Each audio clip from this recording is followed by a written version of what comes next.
Sports Talk 1080, the Team Orlando's Tuck and O'Neill got the football back out. Free agency window, some discussion about some of the top stories, football related here in the opening week or shortly thereafter in March.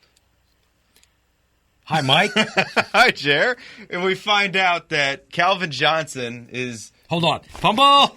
Recovered, though. Recovered. Calvin Johnson is joining Charles Woodson and Peyton Manning in the Hall of Fame in 5 years. At least it better be, or I'm going to be very angry about that. And he, though, is much different than Woodson and Manning, who have been playing for 18 years. Right.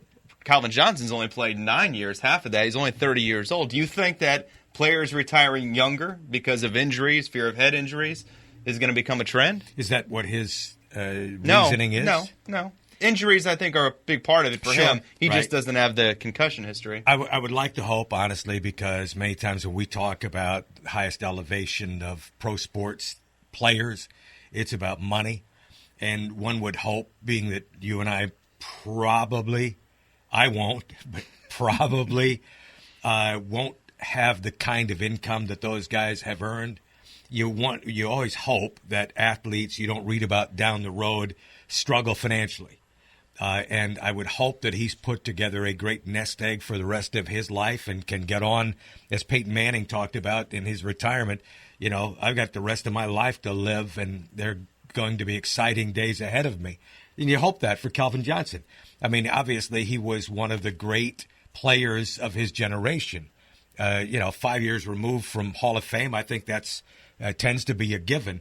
And yeah, I think in a way, I'm not going to be surprised if we see more of this as more and more information comes forward about these catastrophic brain injuries or what leads to those, let alone, just if you've met pro football players who played a number of years, whatever the position, it would take you hours for them to relive for you their surgeries, let alone other issues physically that they've had to cope with. I think everyone will have their own story, but I do think that this is not going to turn into a trend except for a certain few.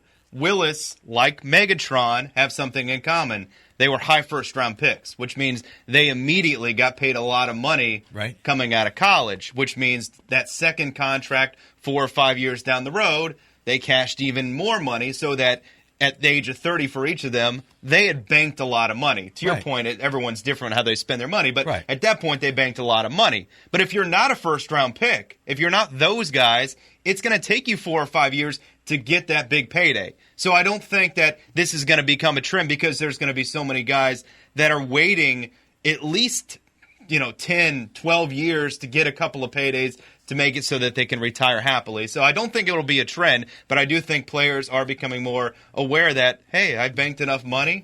I'm not going to deal with these injuries anymore. Call it a career. We'll leave it at that. We'll follow that story and all the NFL offseason. Recover that fumble. Ended up with 6. Tuck and O'Neill. Weekday afternoons, 3 to 7 on the radio at Sports Talk 1080, the Team Orlando.